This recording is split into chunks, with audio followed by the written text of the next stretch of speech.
This American Monster. A Monster of the Week actual play from This American Dice.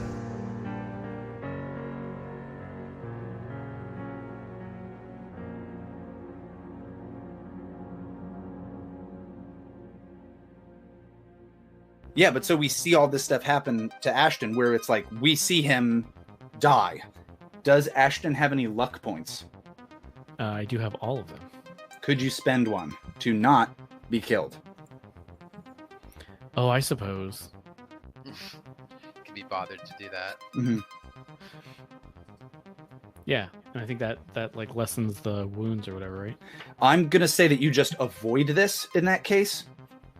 And we could either present it as one of two things. One way is that we saw that happen, Final Destination style almost, and we saw you die, but then like we come back and it was like, oh, that was like just a premonition you had, and you move out of the way of that exact thing happening, or you just wake up and you had gone to bed, and like that was a dream too. I like the idea that that's a premonition, and he's able to use the hinted at weird powers he has to. I love it. Exactly, avoid it. Nice. Yeah. So of course, if this were a TV show, he would die, commercial break, and then come back. I think that's exactly what happened. Where then it was like Hot Pockets. What are you going to pick? And then this one's yeah, and then we're back, and card down the road is so loud. So yeah, we come back and we see that happen, and Ashton just manages to get out of the way.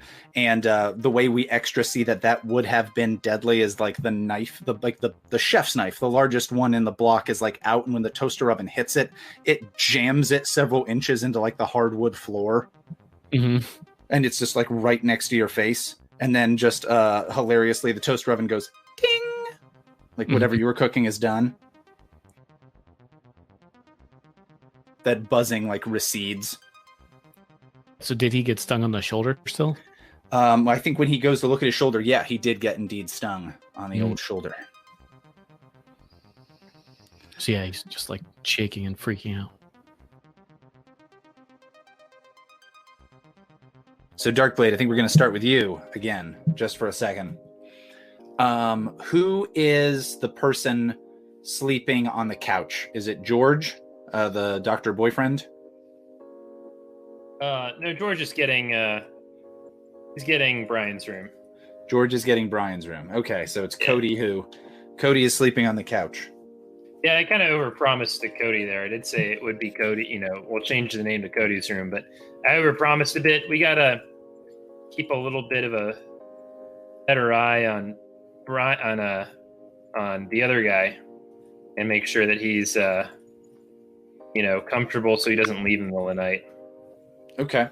Just like all of Mom's other boyfriends. Gotcha. And Brian, that jerk. Yeah.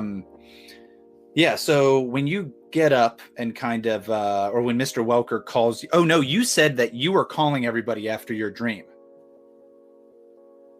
Or contacting everybody. Oh yeah, totally. Okay. What is the paranormal shit? What is the message that you send out to Ashton and Mr. Welker? It's everybody okay? Mr. Welker will respond. When do you send this message? Like in the evening? Yeah. I'm imagining it's being sent pretty late, right? Because everybody else kind of went home and began going to bed. The stuff we discussed with Darkblade kind of implied that he was fucking around on the internet or maybe painting miniatures for a while. Okay, so then like in like the early morning light, Mr. Welker will receive this, and not knowing Mr. Blade to be a particularly emotional person, I would say, Mr. Blade, everyone's all's well here. No, he's just gonna call you, and he'd be like, he's gonna call you to check in on the status of like your guests. Sure, there we go. So we got a call from Mr. Welker to Darkblade 69.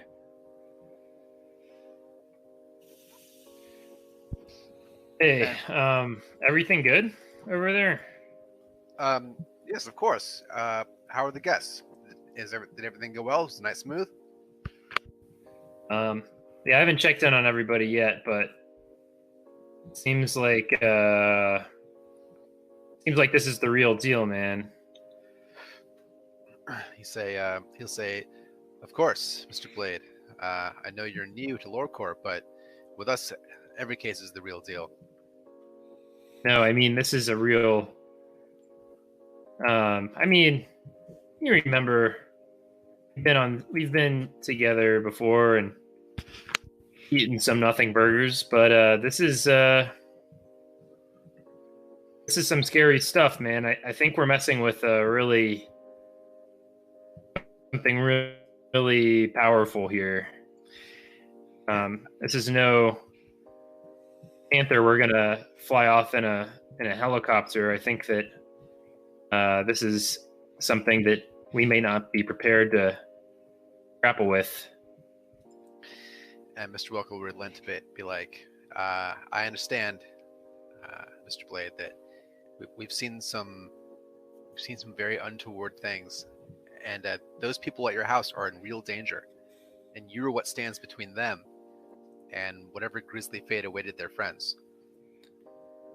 And we see a zoomed out thing of Darkblade, and he's got his trench coat on. He'd be like, are you prepared to see this through? I was born ready. Say, then all I ask is that you stay ready, Mr. Blade. I'll be over I'll be over in within an hour. Okay. Oh, so Chase Welker's heading over there. Okay. What's today, by the way? Is this the What weekend? No, I think that it is. Odds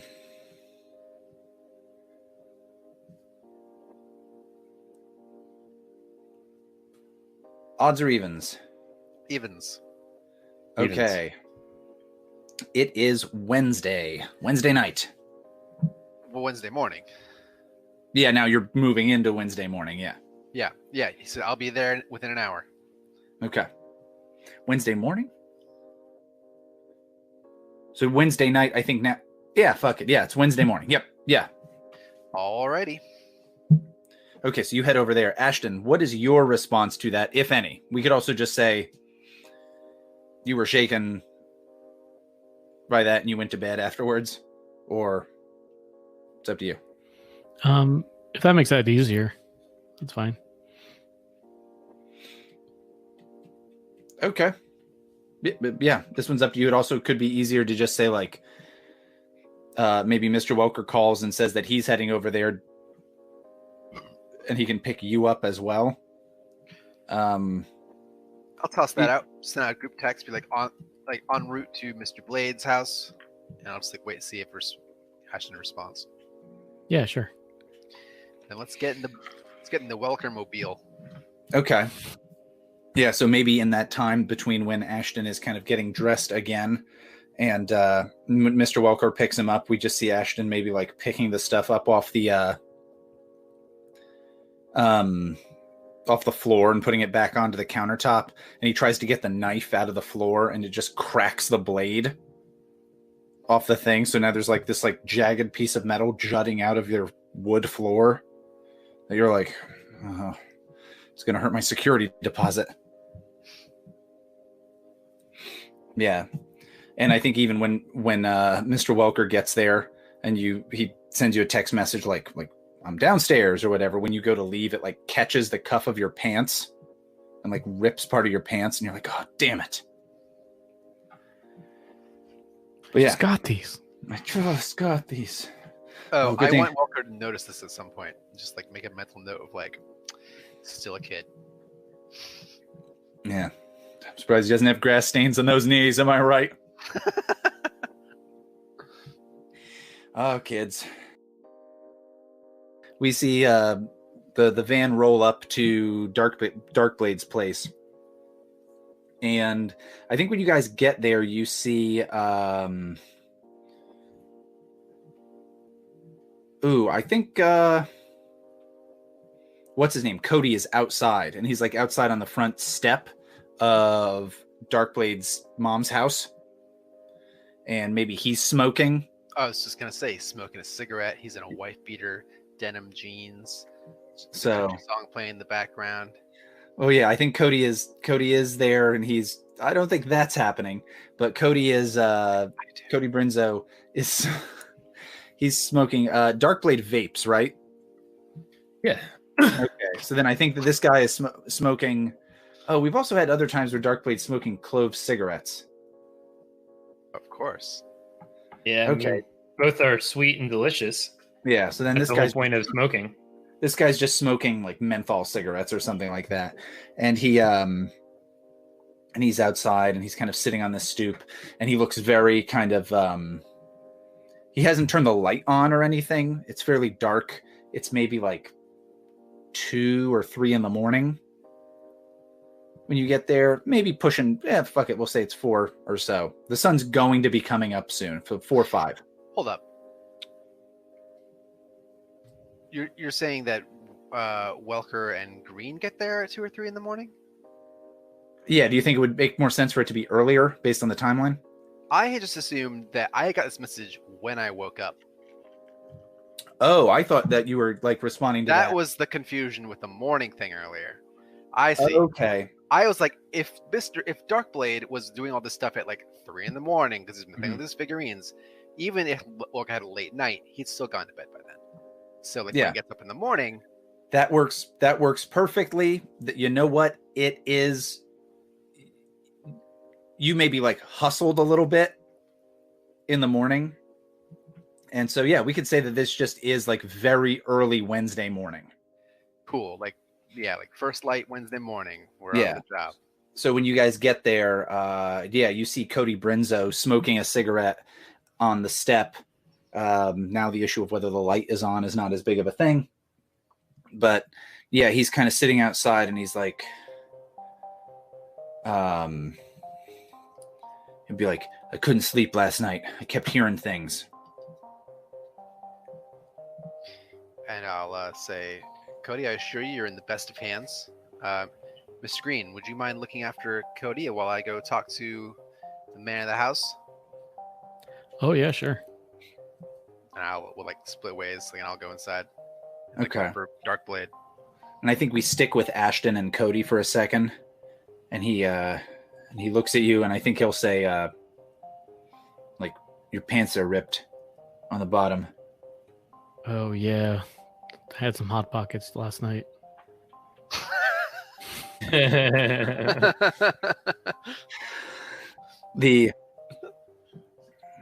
He looks he looks worse than he did before.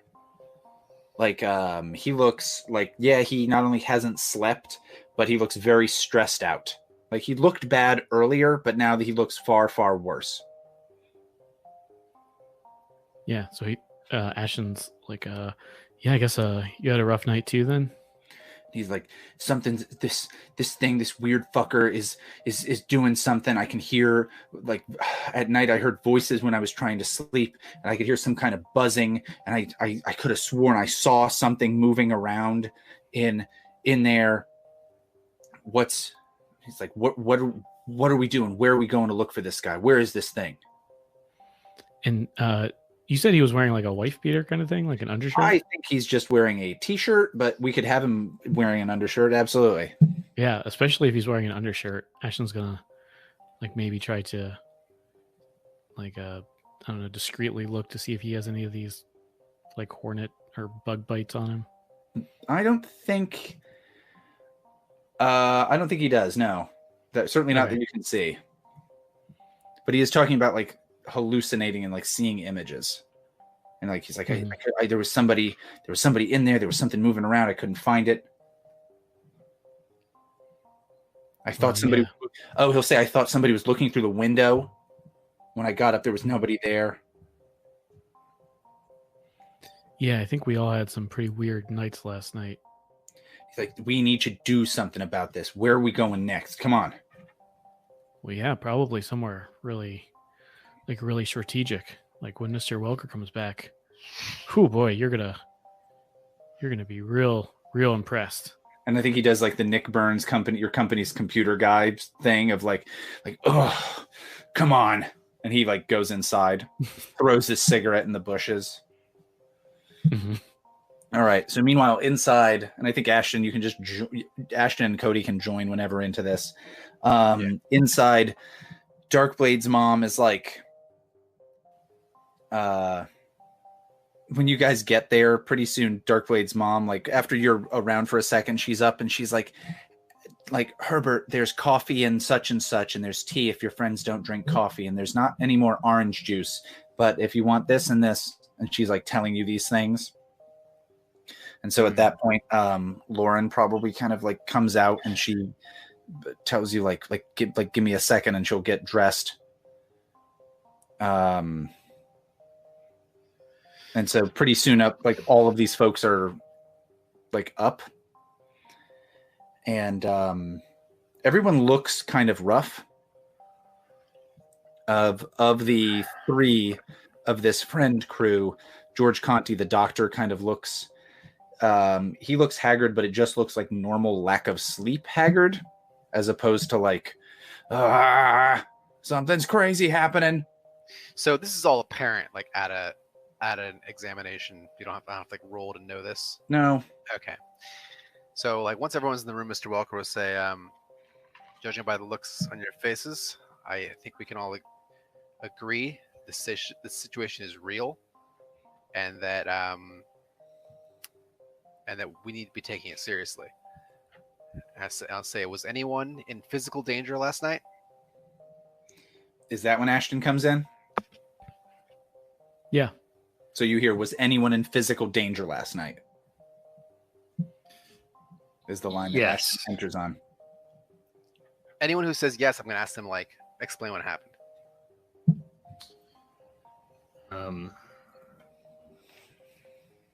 Well, I think that my mind was played with a bit. I saw some things that I can't explain, and I felt like I was being watched. I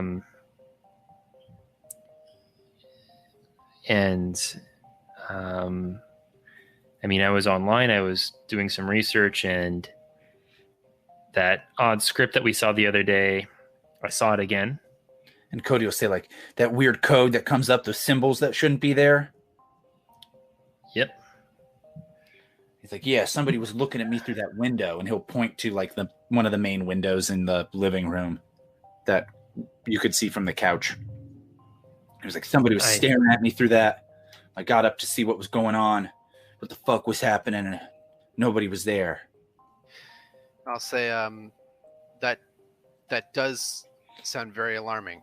And I'll say, but we have to keep in mind that as long as these dangers were only in our minds and only perceived, I think that means we are at least by some degree removed from this person's machinations. It relieves me to know that no one was physically assaulted. Yeah, and Ashton's like, well, I wouldn't go that far. And I look to you and say, like, what happened? Did anything happen, Mr. Greene? Well, I was trying to make a hot pocket, and it fell over, and all these knives kind of almost fell at me. And Welker's eyes would like unintentionally go to your pant leg and then come back up. Yeah. He's like, all these knives almost hit me. And then, I think, like this bug kind of bit me over here. And I think like my Wi-Fi went out because Reagan didn't like text me back. So like something is really up. And when you bring up the bug bite, do you like pull your shirt down, or are you just like, something bit me right over here? I'm going to want to see it. Yeah, I'll pull it down. Okay, well, because George Conti is a doctor. So can you take a look at this? Also, there's something maybe when everyone else leaves the room that you can look at too. Oh. Is it supposed to be this big? It's been like this since I was born. And I'm just really worried. I've seen this before. This is when one of your testicles gets sucked into your ass. But just the one. Yeah. So he looks at that, and you notice like when you bring up a bug bite, he like touches his ear. And he'll like look at your shoulder and kind of like examine it and be like, yeah, that looks like some kind of like a hornet or a wasp sting, maybe a bee sting. So I guess you're not allergic. So Welker would say, like, this is bad. Like, Mr. Greene, you are, of course, within your rights to make any decisions about your own personal welfare, but I suggest that you not leave the company of at least one of us until this is resolved, because it seems like you're in the most danger. Oh yeah, sure. And as you guys are talking, I think George Conti is kind of like staring at a mirror nearby, and he's looking in his ear. Do I notice this? Yeah, I think he's not being like particularly stealthy about it. It's like, Mr. Conti, anything you want to add? He's like, oh, something bit me last night. I got up to use the bathroom, and I felt something in my ear, and yeah, something bit me or stung me last night. And he's like trying to look at it. And if one of you looks at it, it looks almost identical to the sting on Ashton's shoulder. So I'm going to say, like, I think this means that you two are the likeliest next targets. And you two should not leave the sight of at least one of us from now on. And Cody chimes in like, cool. So we all use the buddy system. Well, what the hell are we going to do about this thing? How do we stop this? All right. So Team Lore Corp, I want us to go into the next room and like figure out like what's our next plan. So like if I can get like you two like in a room, I'll be like, given what we know, like Mr. Blade, what do we do next? Okay, so you want to take the three of you off into like another room for a Yeah, second? we'll be back. Like we have experience in these matters. Like we will discuss and we'll have a plan, and you tell us if you like it. I assume you guys go down into the Dark Blade Grotto. Yeah, like his secret lair where he keeps all the dankest CPUs. Mm-hmm. Mm-hmm. Oh yeah. Yeah, he's got a fleshlight mounted right in front of the laptop, so he can like watch porn and go to town. No, it's drying right now. It's trying, yeah. It's actually outside on a clothesline. Yeah. Yeah, you had to duck to not get hit by it. Anyway, but I got my eye on it though, just to make sure the squirrels don't fuck with it like they usually do. So you gotta stop putting all that peanut butter in there. I was gonna say that's the wrong kind of nutting to do in there. So you're in the other room. Yeah. So I basically want to like between us, what do we have and what should we do next? And I'll like go to Mr. Blade first, be like, given what we know, how do we resolve this like the fastest way possible? It seems to me like we need to find this mirror. Where should we look next?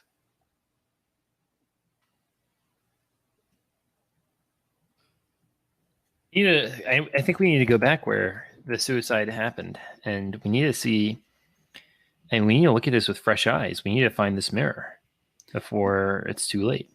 Well, the problem you run into right away with that is you don't know where the suicide happened. All right, so how can we figure out where it happened?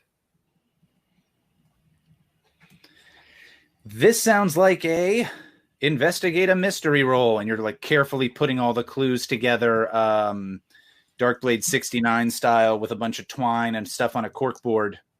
Yeah, well, there's really only I roll an 8. There's really only I was gonna say, who wants to roll this? Perfect. All right, so we roll an 8. All right, cool. Yeah. I've narrowed it down to only 156 different places where this could have happened.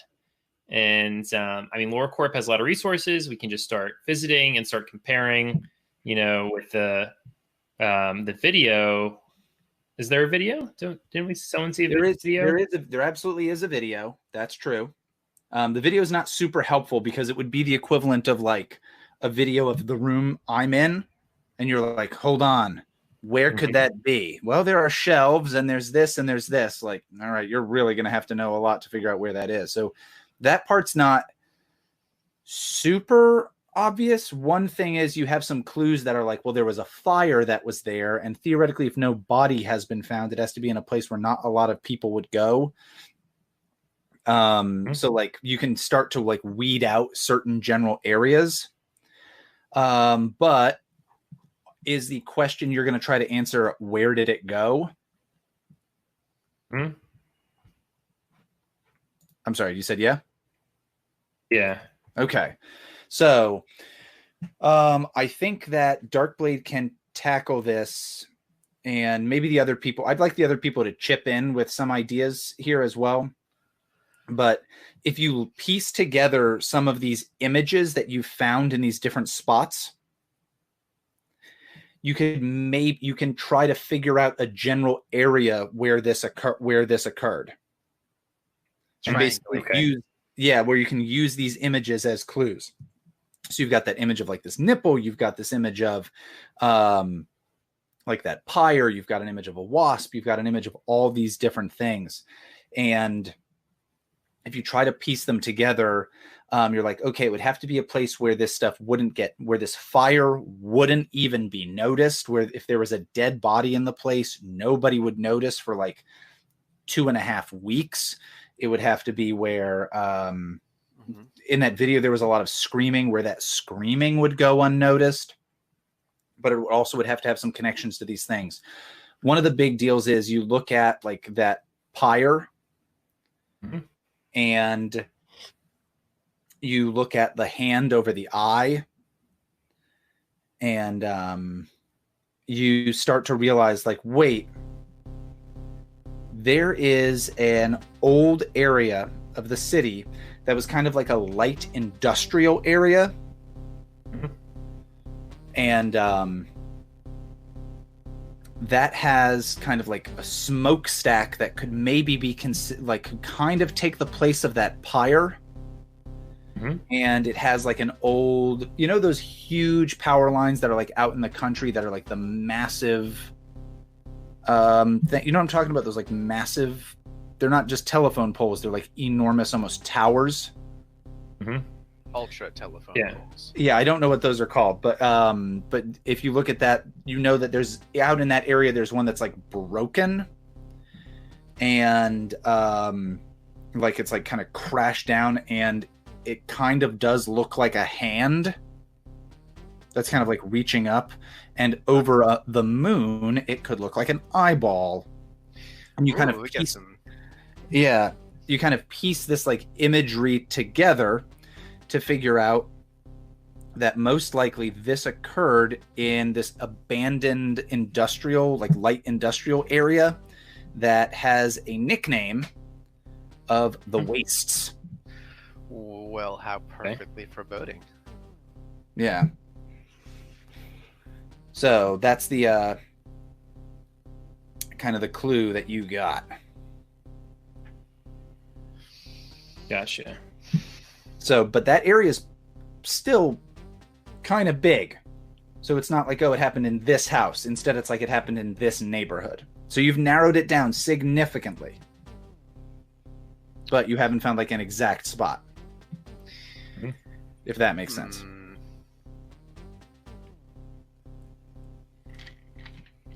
We're debating. Why don't we contact the fire department and see if they had any reports of fires that they had to respond to in the past, I don't know, 6 months in this area? I'm going to say you already know that that's not going to go anywhere, just because if they did respond to that and found a burned corpse, then you'd already have that clue through Detective Winters. And like when you mention the fire department, I'll be like, well, listen, we don't really need to involve the traditional authorities on this. Normies. Isn't this our job? Normies, exactly, Mr. Blade. This is our job. I'll talk to the cops, but firemen, fuck those snitches. So I think what Kmoch is like in his own like internal modeling space, like, I don't want to involve Winters if I don't have to. Like, I want to be able to like say, like, come back to the company and be like, we dealt with this. Because I feel anyway. So and on that note, what's like the general climate as far as like? I was told in the last investigation, don't throw our name around so much. Don't lean on the police so much. How would they feel about me like using the company for resources though? That's just you using your agency role. Okay. That wouldn't be too big of a thing. Go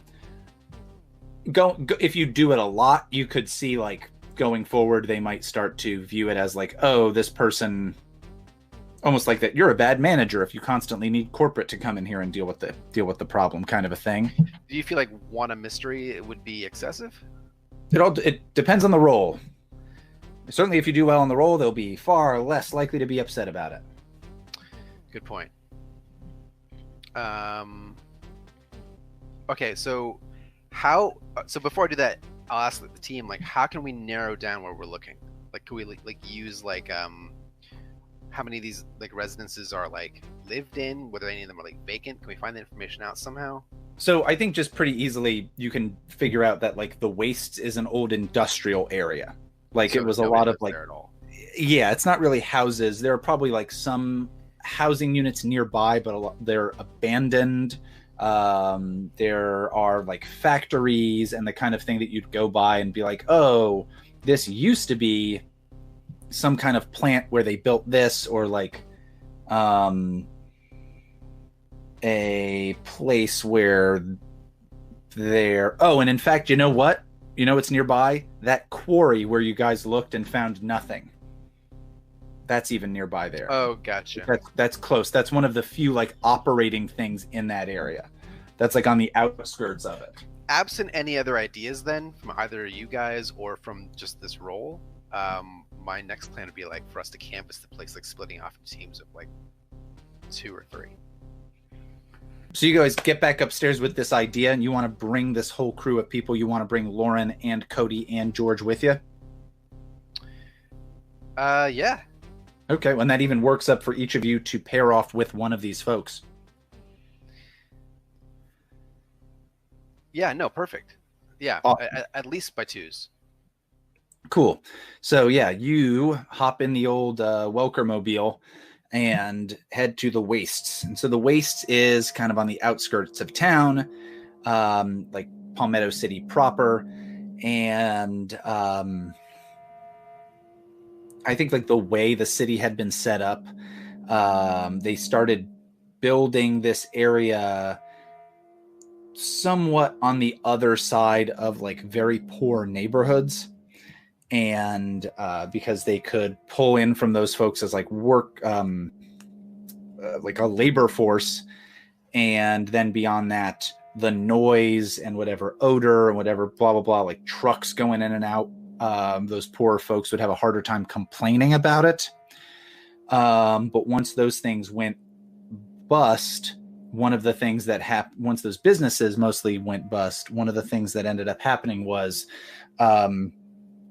the folks who were kind of living nearby there, like those places, like apartments and some houses and whatnot themselves even became derelict, and people left that. And so when you go into this area, for the most part, it is almost completely deserted. So,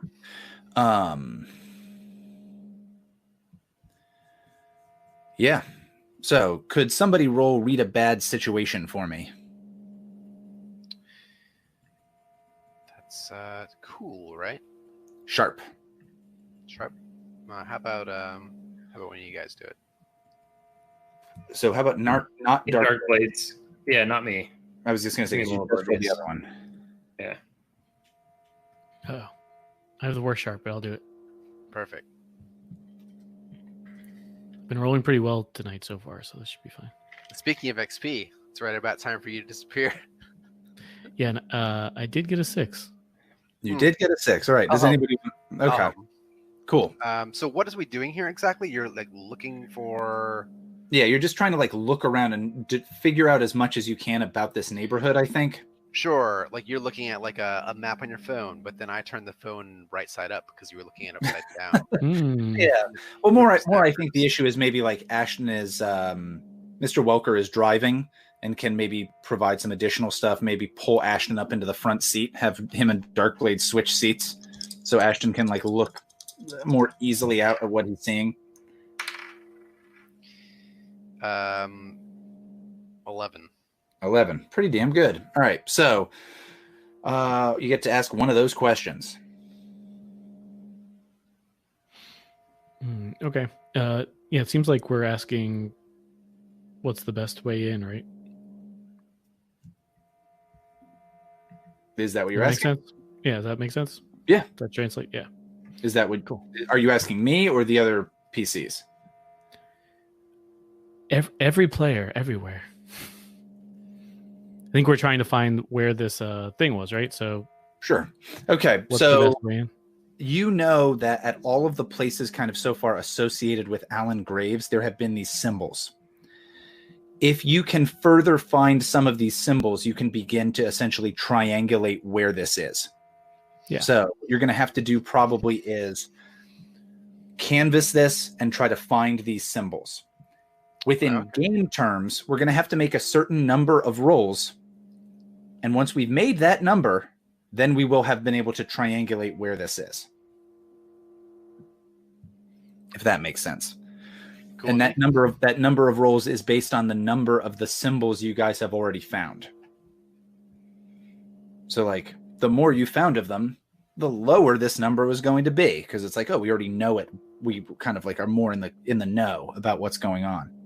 Whereas if you guys were like, we only found one, then it would be much more difficult.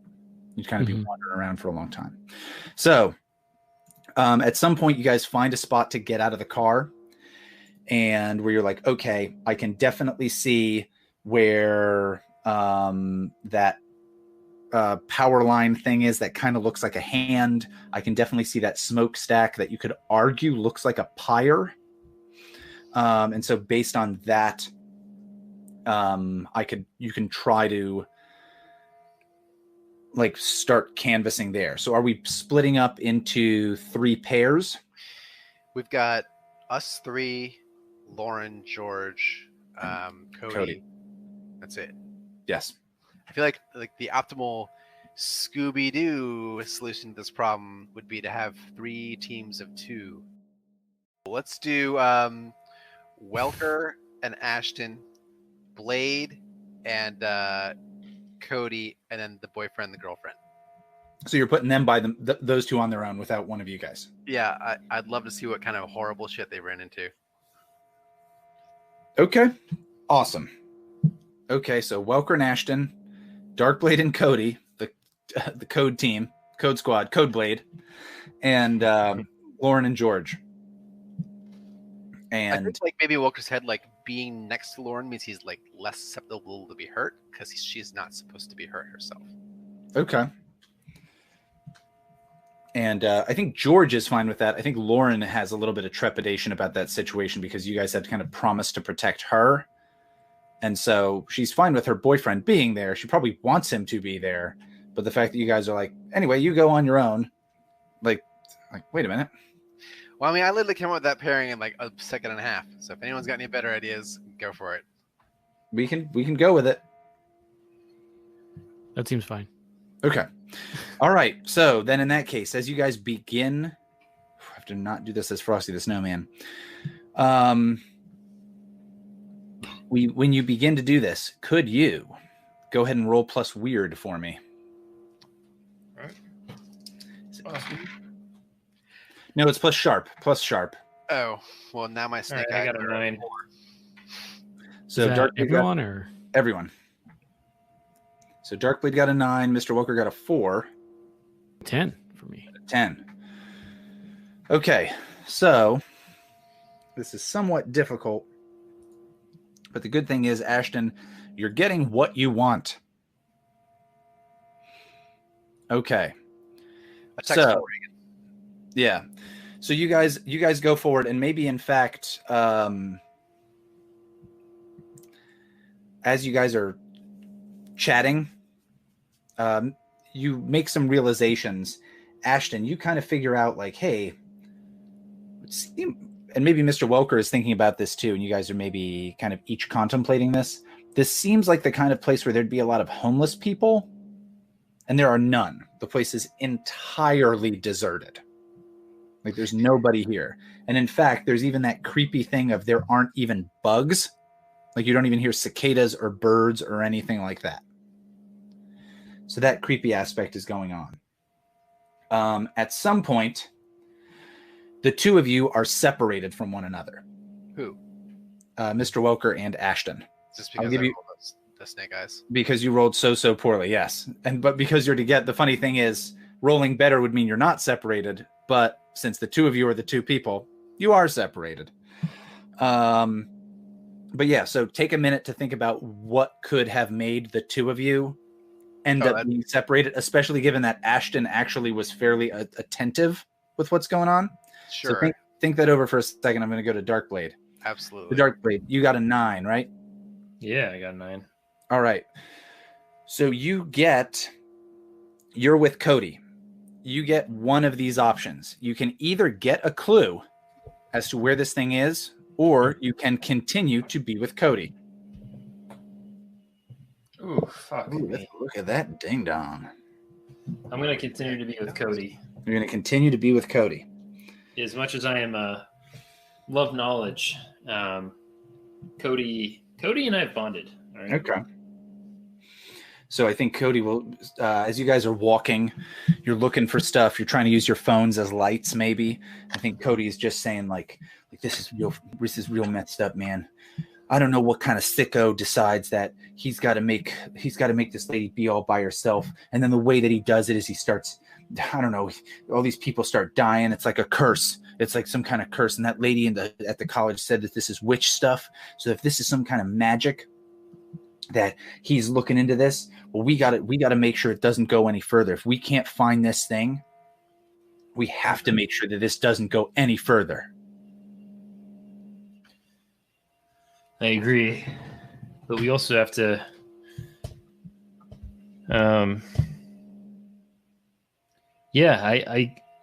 we've got to make sure this doesn't go any further, but it's much easier said than done, Cody. I mean, right now we don't even know. We got to find where this guy stored his soul, and we're being haunted by something that we can't even touch or see. And I think this is, again, you guys are using your phones as flashlights probably.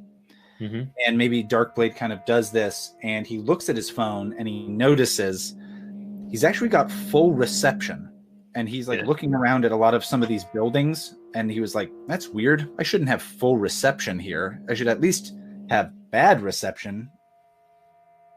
And you notice that that's an odd thing. Mr. Welker and Ashton, you hear like a noise kind of like beckoning, and you hear something like kind of like enticing you. And it's just, you just hear, come here. And you maybe think you hear Lauren's voice. So you think you hear Lauren saying it. And like, wait, come here. You have to see this. Oh, there it is. I finally found it. And then you hear her say something like I'm all alone. And I think that kind of implies why Mr. Welker kind of turns off to go in a different direction. And I have an easy one for Ashton, but why does Ashton not end up noticing that and end up alone himself? My easy suggestion is his proclivity to wander off on his own just kicks in. Oh, sure, yeah. Yeah, and so he's like, oh, maybe he looks behind him. He's like, oh, Mr. Welker's falling behind. This must be a test. I better keep going. Okay. Yeah, this is a test of initiative. Yeah, so I almost imagine that the goal, you figured like, oh, he's chastised me. I've been chastised about wandering off on my own. They'll make sure, they'll rein me in. And when no one does, you're like, oh, fuck, I've already wandered off on my own. Yeah, and the last thing I said was like, I trust you to make your own decisions for your personal safety. So... As you're kind of like looking around, you do discover a clue. And one of the clues that you discover is just the foot of a bird, like the talon of a bird, that's like tied up with twine and like nailed into one of the walls. Mm-hmm. And if you look at that, you can for sure see those two landmarks that we already saw. And you're like, okay, you kind of figure out in a way that you say, if I can move this way or this way, and I'd still likely be able to keep those two things kind of in my vision, like in my point of view as a possibility. Mm-hmm. And so like you found one of these clues. But for Mr. Welker, who did not do well on that roll, could you make a weird roll for me? Another weird roll. Yes. Well, the previous one was a sharp roll, but yeah, this is a weird roll. Oh, I'm sorry. You're right. Ooh, I got 12. That's good. Okay. You start to hear that like buzzing of wasps. You start to hear that buzzing that starts real low, and pretty soon you like look up and there's like just like a hive or a nest of these things, and they're kind of like moving towards you, and you see an image of and you've only seen pictures of him, of Taylor Wright. And Taylor Wright is he just looks like he's been stung by like 1,000 of these wasps, and his face is all kind of like puffy and bloated, and he like kind of stumbles towards you, and he's moving in that herky-jerky manner, and I assume you just get the fuck out of there. That's reasonable. Okay. Understandable. Yeah, so run out of this thing and you dodge a couple corners, but the issue is you're still by yourself. So you're safe from those wasps. You don't hear them at this point, but you like look around and you're like, shit, I have no idea where Ashton is, and also I don't know where Darkblade or the rest of those kids are. And the first thought that goes through his mind before quickly being banished is, good, finally I can do some real work. So let's go ahead and do those rolls again. So could everybody make me another sharp roll? 9. Mr. Welker got a 9. Oh, I got a 4. Ooh, Darkblade got a 4. And Ashton? 8. Ashton got an 8. Okay, cool. So, 9, 4, 8. So Mr. Welker and Ashton, here's the options you get. So it's kind of the same deal. You can choose to find a clue or not be on your own. Like those are your options. Like you can find another clue or you could not be on your own. Who has this option? Both Mr. Welker, who, what did you get? I got a 9. You got a 9, and Ashton, who got an 8, I think. Got it. Well, I think a clue sounds good for me. I'd I'm prefer already to- on my own. I'd prefer to find Sure. a clue as well. All right, awesome. Darkblade, you did poorly on that roll. Could you make a weird roll for me? Okay. I get a 5. 5. Okay, shit. All right, so here's what I think we see. There's something that distracts Darkblade where he ends up by himself. He loses track of Cody. What is the thing? What? Yeah, what is the thing That was the one thing I wanted to keep track of. I know. What is the thing that you lose track of? I What lose track of. what is the thing that makes you lose track of him? Where you're all of a sudden like, shit, I'm by myself. Dark Cody. Mm-hmm. Yeah, Cody with a goatee. I lost track of him because he, my phone started to ring and I picked it up because I was like, "Whoa, I have full reception," and I was like, "Huh, that's weird. I haven't heard from my grandma in a little while." So I had to like just pick up the phone. Okay, yeah, you were shocked that you could actually. You were like, "Oh, I do get full reception," and you picked up the phone and you're saying like hello, and you're trying to hear somebody, and you think it's your grandma, and you're trying to hear this, and instead you just hear that voice again that just says like, "All alone, all alone, all alone." And when you kind of are like, "Oh, that's scary," you look up and you're like, "Shit, I am all alone," and your phone is buzzing and buzzing and buzzing, and pretty soon you realize, shit, that's not the phone. And you feel one of these wasps kind of like whiz by your ear, and you feel another one bite you, as your phone's buzzing and buzzing, you feel one of these things whip by your ear. You feel another one sting like the back of your neck, and you're trying to get away, and you're swatting at these things, and you're kind of moving erratically as another one maybe bites you on the back of the hand or something like that, and you're kind of running, and you stumble up some of these steps, and it's only like 5 or 6, but you topple over this thing. Unfortunately, what's below are all these like it's part of like an old grate. We see that Darkblade is going to be just impaled on this like bit of broken grating unless you spend a luck point. All right, spend a luck point. All right, so be sure to jot that down. So yeah, so Darkblade like narrowly rolls out of the way, and we hear the buzzing of the wasps kind of dissipate.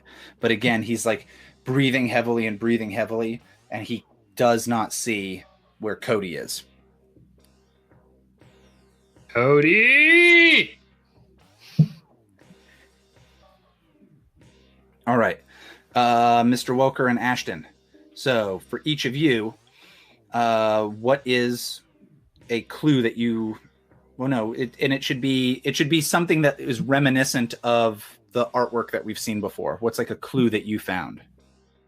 At some point, like maybe like as an act of vandalism, some kids had like painted like a crosshair, like a bullseye rather, on like a side of a building and used it for target practice. And there's all these like bullet holes in it, and there's like several of these like bullseyes on the thing. And if you put them together, nippy ruse. Sure. So there's something where you're like, that kind of looks like this symbol that I'd seen in his artwork. Right. But the thing that you see at the base of it, the thing that makes you really stop and notice it, is you see George Conti's body there, the doctor. Oh, it seems like he's been like cracked on the head or something like that. Is he alive? Go ahead and roll cool for me. Ironically, to help the doctor. Yeah. Ironically? So fancy now, are you? 10. 10. Yeah, he is definitely alive, and he's like, he's like really dazed. I don't know exactly what you do, but you can help him out. I do doctor things. Don't worry about it. It's very common. Yeah, you check his prostate.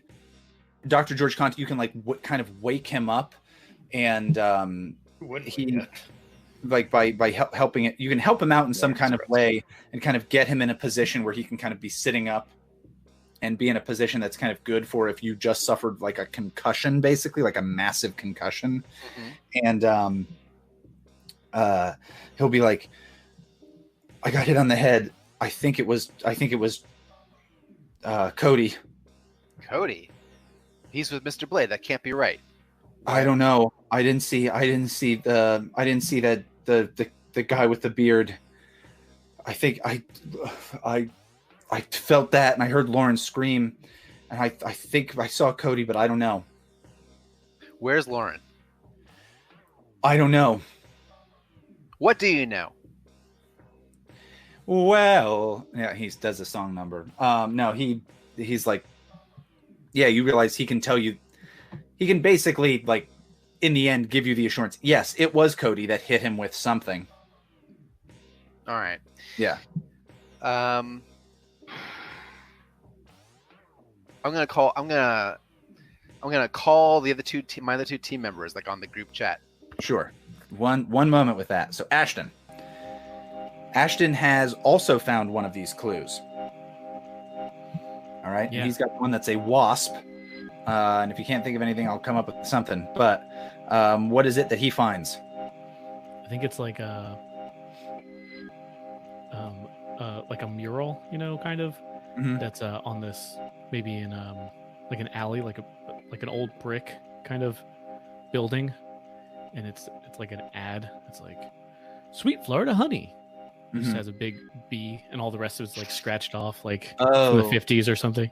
But the bee has now had added to it the death's head stuff from its on its wings. Oh yeah, cool. Okay, yeah, you see that, and you're like, all right. And based on where you had known with the other things, you're like, oh, all right. So that whole area over there, it doesn't make sense that this would be over there. And then you're getting a phone call from Mr. Welker, and same for you, Darkblade. All right. Hello, this is Darkblade 69. Yellow. And I'll Mr. Welker will just go right into it. He'll say, George has been attacked. He's in a stable condition, but Lauren is missing. And he'll say, Mr. Blade, I need you to take Cody and get him out of here. Well, that would be great if I could find Cody. I just have been doing my best to keep my eye on him, and now he's gone. Oh, and you know what? Mr. Welker's missing with me too. And Where's Mr. he'll pointedly he'll ignore, like, after like 2 seconds, he'll ignore that. And he'll say, all right, listen. Clearly, the only explanation for all of us being unable to keep eyes on each other is that this place is affecting us. We need to get out of here. Mr. Blade, Mr. Greene, we need to meet back at the van and call reinforcements. I'm taking George with me. Do you copy? Copies? Well, actually, before yeah, I got one more thing. Could you make what might be one of the last rolls? No, good. Could you make another weird roll for me, everybody? I got a 6. 6. I got a 9. 9. I got a 6. Over your phones, you hear that voice coming through to you and saying, like all alone, like, oh, there you are, you're by yourself. You'll know how it feels, all by yourself. And you hear what sounds like a woman, like, and yeah, that's kind of the call that you hear from that. Like, that's what you end up hearing from that call. And I think the call drops. Do we have any theories between us of what this guy would want once Lauren is alone? Not quite. No. I mean, I know what he would want if he was alive. So Darkblade and Ashton, you guys each got a 7 to 9 result, right? Mm-hmm. No, I got a miss. You got a miss. Carl, you also got a miss? Or Mr. Welker got a miss? All right, so Darkblade, you got a 7 to 9, right? Yeah. Okay. I think you're able to maybe kind of retrace the steps and find some of the other clues that, because you're the only one who hadn't found a clue, right? Yeah, I had not found a clue. Yeah. I think you're able to go back and find some of the clues that, like the early clue that Ashton found. And so if you guys get together, you can maybe put some of this stuff together. Some of these clues together as a group.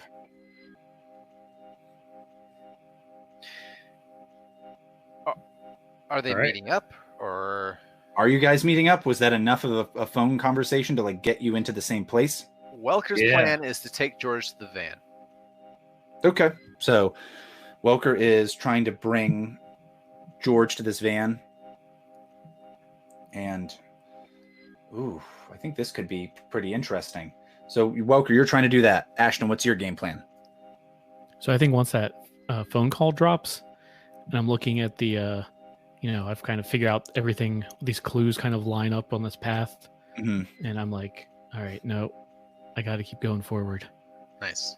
This is just gonna keep going on. It's what Mr. Welker would have wanted. Mm-hmm. And I don't know if this flies, but maybe that mural, maybe it was like, I said it was like in an alley, so maybe like the building next to it or something. It's just like all these broken out windows, and I'm like, it's all leading inside this building. This mirror must be in here. Yeah, you go into this place, and one of the things is you like hear a struggle going on as you go in here, and you see kind of this hooded figure grabbing at someone, grabbing at a person, and you hear that person who sounds like a woman screaming, and you're able to see there's this like hooded figure grabbing at Lauren. and Lauren's screaming. She's yelling. She's trying to fight like, back to get away, to get this person's hands off of her. Yeah, I think Ashton's gonna take out his nunchucks and just like hold it right there. It just continues to go on. Oh, then I've got to go in there. Are you going to try to strike this person with these nunchucks, this hooded figure? Yeah, they're attacking Lauren, right? You said. Yeah. Yeah, I'm gonna get him. So when you're attacking a person who is not fighting you directly, or no, let's go have you just do a kick some ass roll, because this person could probably fight you if they turn around. So go ahead and make a kick some ass roll for me, Ashton. Oh, am I protecting someone though? I think yes. Because I get a bonus to that. Awesome. I feel like I'm more interested in getting Lauren to safety. I think that makes sense. Mm-hmm. Oh, meaning a different move, meaning the move protect someone. Right. Well, I still got a 12. Still got a 12. All right. Well, you get to choose one of your things. I'll inflict harm on the enemy as well. So it's kind of kicking ass and do that. Cool. Yeah. So you whack at this this hooded figure with these nunchucks, as Lauren is able to kind of like run like back away from this situation and is like yelling. Meanwhile, how much harm do those nunchucks do? 3 in my hands. 3 in your hands. That's right. And I think you're going to end up taking 2 harm as you're like struck by these by the hands of this person as they're trying to grab at you. Mm-hmm. And yeah, so we see that. Meanwhile, Darkblade, what's his game plan here? He had found that additional clue. Oh, I think you hear a scream coming from something nearby, and I think you can try to get that way, but getting there in time is going to require a cool roll. Oh, I'm going for it. Awesome, go for it. I got an 8. Got an 8. Okay, so you're going to get there in just a little bit. You're hustling down. You kind of see that thing that Ashton had seen outside before he went in, and you're maybe so you've seen now 2 of these clues. But we come back to Ashton as this thing is now grabbing at you, this hooded figure. It's probably going to try to just bat you away and turn around to go after Lauren again. All right. Well, and she's kind of gone off, elsewhere, like at least out of reach. Yeah, she is in the process of running away. Yeah. Yeah. Okay. So I guess I might try to just to wallop this this fiend. Sounds good. So that's a kick some ass roll. That's another tough roll. Yeah. Oh, slightly higher this time, a 12. All right. So somehow Ashton is an ass kicking machine. Wait, but I don't have the +1, so actually an 11 again. God Okay. damn. Sorry. Ho hum. Oh geez. This isn't even my tale. All right. Yeah. So what is the extra effect that you're taking on this? Yeah, I'll throw him out the window. Fuck it. So you're going to try to force him where you want him to get him out of this thing? Yeah, out of one of these. I mean, I was going to say broken window, but hey, if he can dramatically break the window with him, that'd be all right. So yeah, so you're going to take another 2 harm. You're going to inflict another 3 harm, and you're going to try to throw this person out this window. Yeah. All right, that is perfect. So yeah, we see you struggling with this person, and we see your nunchucks whipping around and bashing into this person who seems like unrelenting, and then you kind of grab them and spin around and fling them out this window. Darkblade, you're like getting super close to this. You're just at this building looking in, and something gets thrown out the window and lands right in front of you, and it is the beat up form of Cody Brinzo. Beat up? Like how badly beat up? Like somebody's like really beating the crap out of him and thrown him out a window. Oh, wow. Yeah, so you see him, his ashen face has like lumps on it and all kinds of stuff. And he's like bleeding out of the nose and he's like, oh, and I think he can kind of like barely he's like really having a hard time here. Oh, buddy, come here. What the hell happened? He's Where'd like, you go? we gotta find her. She's gonna get all of us killed, all of us. And if you're helping her, Lauren, we gotta find where she went. Yeah. And I think just for the hell of it, this dude just passes out. All right, buddy. I'm gonna pick him up into my sweaty palms, and I'm gonna just drag him out of there. We'll drag him out of back to the van. Yeah. Okay. So, Ashton, you hear a familiar voice nearby, but we'll come back to you in a second. Or you think you hear a familiar voice nearby on one side, but it's the opposite way of where Lauren went. Meanwhile, Mr. Welker, you are with George Conti. The problem is you kind of pick him up, but pretty quickly you feel that he's like wrapped his hands around your neck as you're trying to carry him, and you feel like, oh my God, is this person choking me? So, Mr. Conti, I'm trying. You need to loosen your grip. I'm trying to help you get to the van. And you just hear that voice in your head, and when you look down at Conti's like face, it's just the face of Alan Graves, and he's just absolutely choking you. I will give him a sharp rap on the noggin. Okay, you like bop this guy, and yeah, he's at this point totally unconscious, I think, and he just kind of like is like limp. So, all right, all part of the job. I'll take him to the van.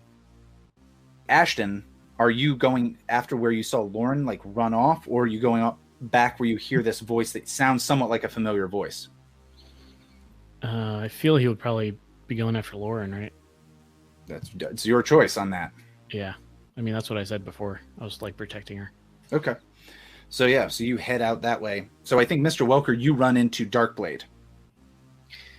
And Darkblade, Herbert Kmoch, has he's like picking up Cody, and Cody looks like he's been just beaten to hell. I'll say, Mr. Blade, I see you've reacquired Cody. Well done. Thanks. I'm just glad we all made it out of here. I expected the worst. But Ashton is certainly not there. Before I get to that, I'll be like, Cody, did you attack George? I think we said Cody's unconscious. Oh, he is. I asked that question to the formless void, and it says nothing back. No, you know what? I think you can rouse him. Like, you can wake him up enough. It's okay. I feel like at this point... No, it would be useful to get this information. Cool. Then I do that, and I say, hey, like, are you... First, I'll check his vitals, see if he's okay. Yeah, and you kind of are able to wake him up to get, like, a few answers out of him, and he'll essentially say, like, we got to stop her. If we don't stop her, then it's going to come after us. It's going to come after us. And you can piece together very easily through this stuff. You're like, oh, he did attack George Conti in an attempt to attack Lauren. Like, why are you saying her? Like, why do we have to stop her? And he'll say, like, if it wants her alone. It's gonna go after us to do it. I don't want to do it, but if it's gonna go after all of us, if she's gone, then that's the only way for us to be safe. You got to find her, otherwise, the rest of us are. And he passes out again. So yeah, he basically tells you that to save himself, he was like, oh, I guess I have to kill Lauren, so then that way the curse is broken because the target of the curse is gone. And in trying to do that, George Conti tried to stop him, and he bashed George Conti with some kind of pipe.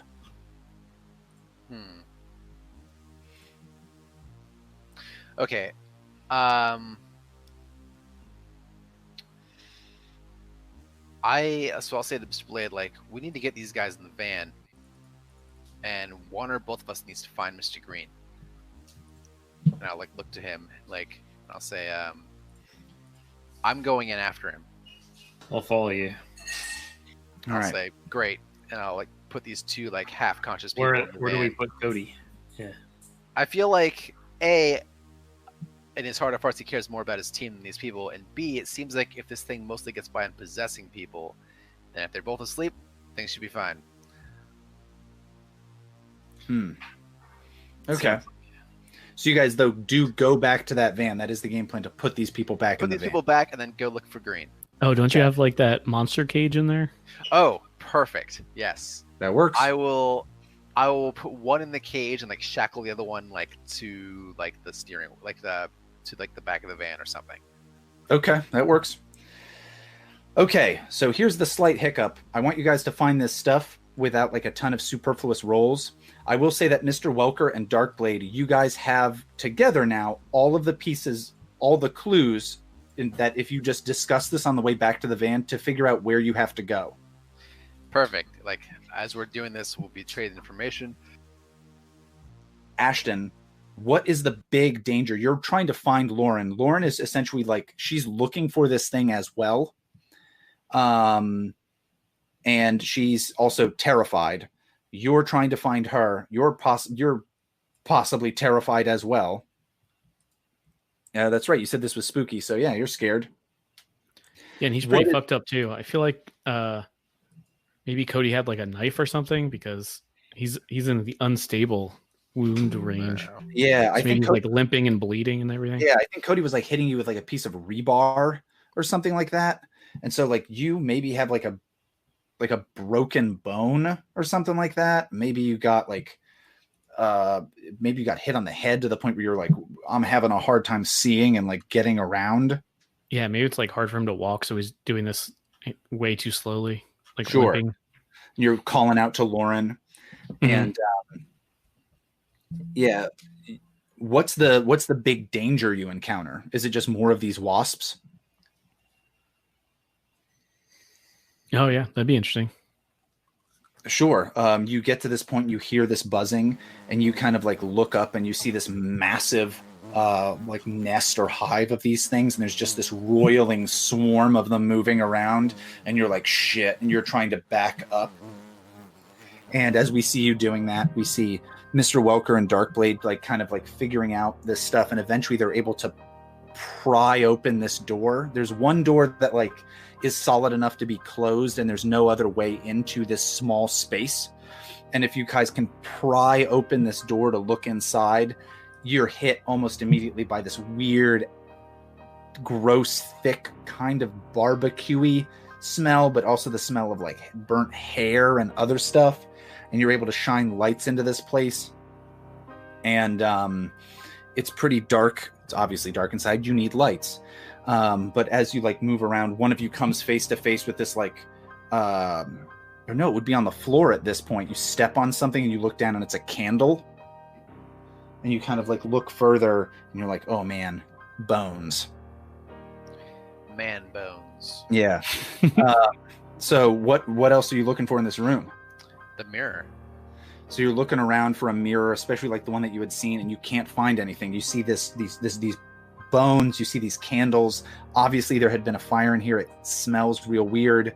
You look at this place and like the way the ceiling is made, if the fire that you had seen wouldn't have lit the ceiling on fire, and like not a lot of the smoke would have escaped.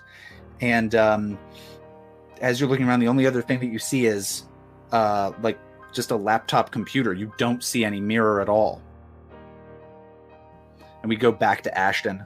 He's kind of looking at this stuff, and he sees in front of him not only all these wasps, but like something that comes out maybe from behind where he is. So he's backing up, and he hears like a presence behind him. And the presence behind him that he sees when he turns around is Bella White, the girl who died in a car accident. And it's just her, and she's like walking towards you, but she's covered in all these bee stings and that kind of stuff. And she's kind of like moving forward towards you, and you hear another presence, and it's Olive, the girl who'd been hit by a car, similarly covered in all these bee stings. And you just hear that voice of like, alone, all on your own. I've always been alone. You get these visions of a child like sitting alone, just staring at their reflection, and you're like, wait a minute, I think that's Alan Graves as a kid. And you get You get these intense feelings of being ostracized.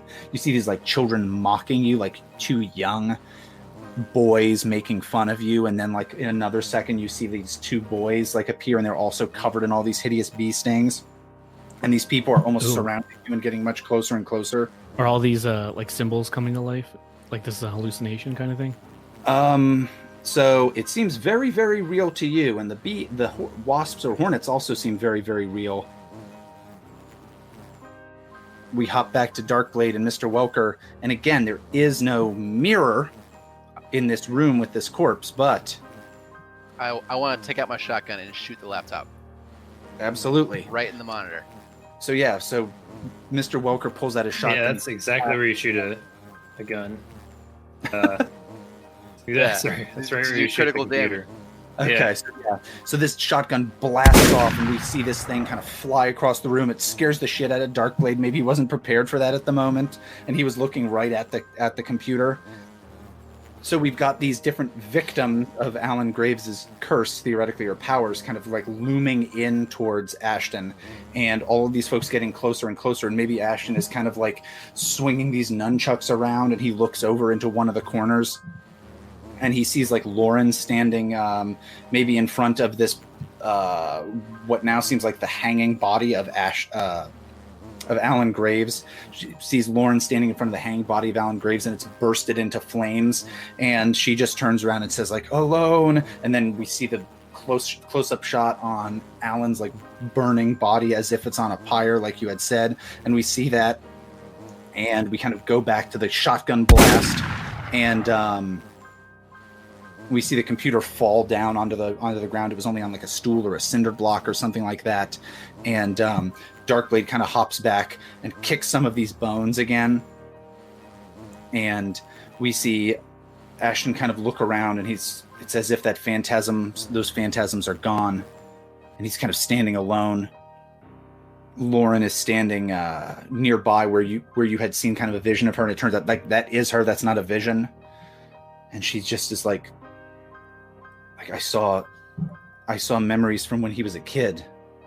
She'll say, I don't know what he wanted from me, but I understand how upset and how angry he was and how hurt he was.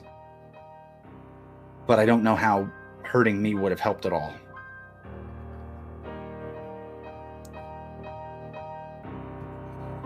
Yeah, and Ashton's just like, wow, yeah, doesn't like. I guess he was just lashing out at anyone. You were just maybe not the lucky one.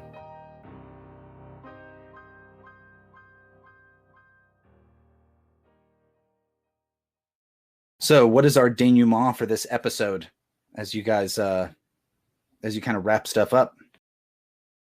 I feel like even if like maybe we sort of pushed Detective Winters, and by representation the police force, like in the direction of like, hey, check out the group home, like there's something happened there, and like give them something to like figure out, like that they could use their resources for.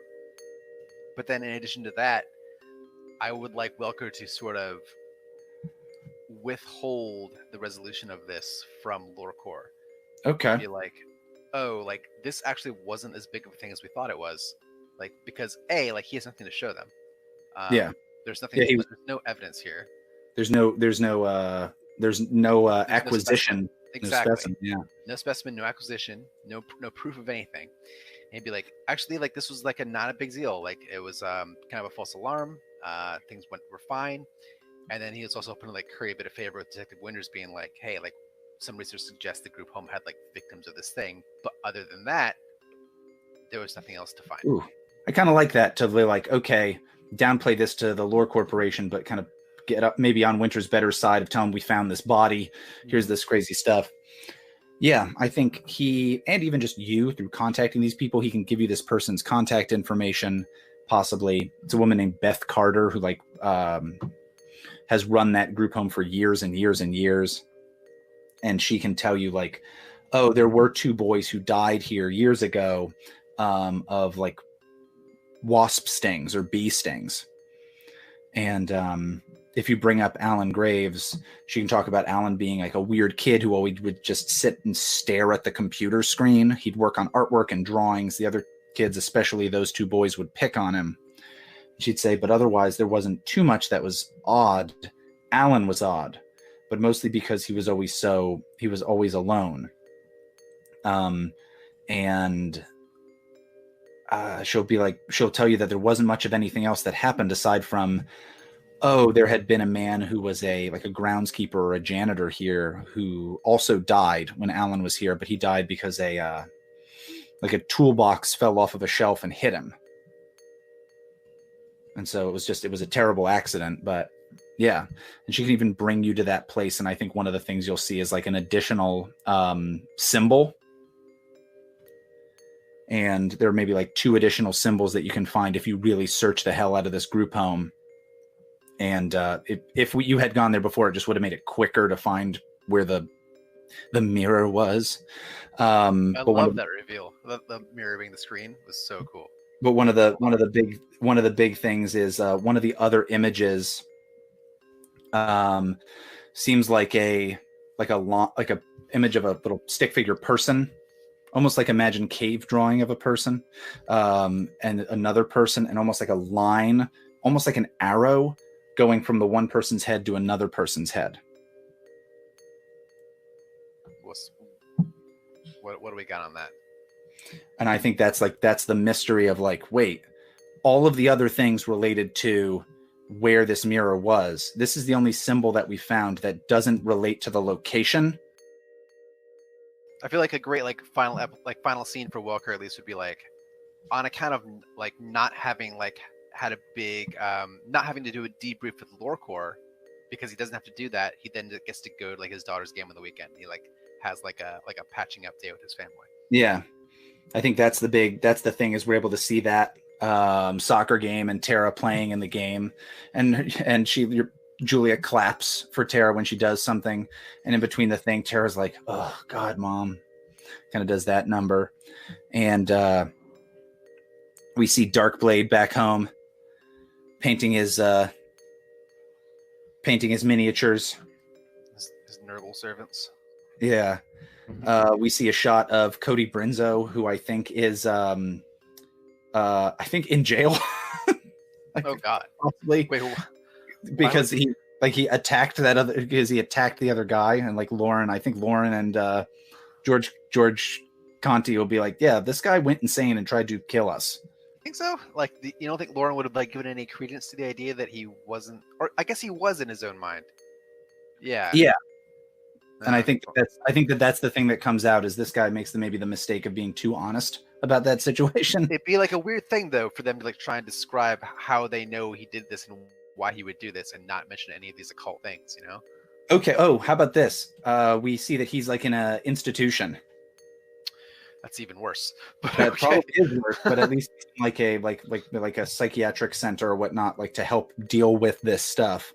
And it doesn't seem like he is there of his own accord. Oh God, that's even darker. Yeah. And finally, we can see Ashton, and he and Regan are maybe on some kind of date. And I think where's the date that they're on? Well, it's the Olive Garden, duh. But he's like super bandaged up. Uh-huh. Oh yeah, so yeah, you're walking with crutches, and she's got to like help you out and like help you move your chair in and whatnot. And you're at the Olive Garden now. We switched from Outback to Olive Garden, and we're so the waiter comes by. Choices. Yeah, both amazing. Hey, are they the same company? They are not. I don't know. But yeah, one of the interesting things is, as you guys are sitting and eating, she'll bring something up to you and say like, maybe you'll bring up some of the stuff that you did in that investigation. And maybe she'll look up some of that stuff and say, like, Alan Graves' family was at, used to live at this place, Magnolia Place Mansion. That used to be, I guess, a plantation house. I had heard that that there used to be stories about I heard that there's like a weird old story about that house being connected to, or at least some of the folks. I mean, it was a plantation with slaves, and I had heard that there was almost some kind of like, I remember there were stories about voodoo, and I think she'll pull up an image that is not the image Cody drew, but it's almost the same kind of thing of like one person's, like a much more detailed version of like two people and like an arc arrow going from one person's head to another person's head. And she's like, "Did you find out anything about that?"